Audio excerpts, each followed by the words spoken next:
Bonjour à tous, je vous propose aujourd'hui la présentation d'un nouveau stylet que j'ai acheté sur Amazon pour mon iPad mini 5.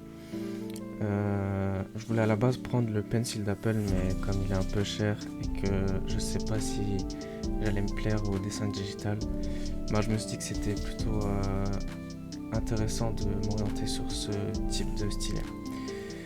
Alors en ouvrant la boîte, on tombe directement donc, sur la notice qui nous explique un peu les quelques petits fonctionnements qui sont pas difficiles à comprendre.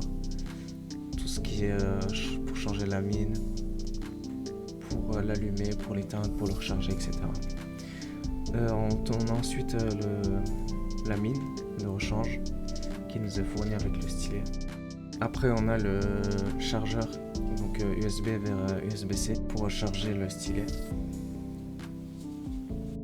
Et enfin on a le cache-mine ou le cache-stylo.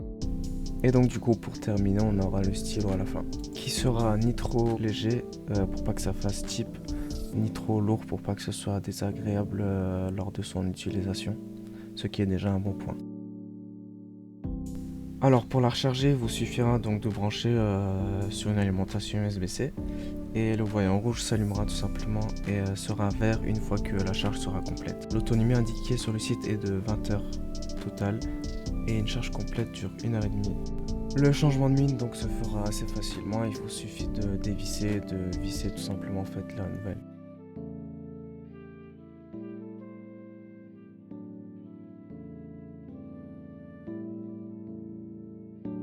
Du coup pour vous donner une idée, voici la taille du stylet à côté d'un iPhone 11 ainsi que de l'iPad mini 5. Alors parlons enfin du produit en lui-même. J'ai regroupé les points positifs ainsi que les points négatifs du produit. Déjà esthétique parce qu'il ne fait pas cheap du tout pour son prix, au contraire, on dirait qu'on tient en main un produit assez solide et qui coûte assez cher, qui est très bien pensé et sobre, qui nous fait rappeler un peu l'Apple Pencil et qui en plus de ça embarque de l'USB-C. Il est magnétique, donc si vous avez un iPad Pro, vous pourrez très bien le coller dessus, mais il ne chargera pas avec bien sûr, il faudra utiliser l'USB-C pour le charger. Alors évidemment les deux points les plus importants lorsqu'on achète un stylet pour tablette, ce sont le temps de latence ainsi que la précision. Et je n'ai honnêtement remarqué aucun temps de latence et lorsque je dessinais le pencil était très précis. Je vous ai mis des extraits où je dessinais sur le bord et comme vous pouvez le voir c'est assez facile d'être précis.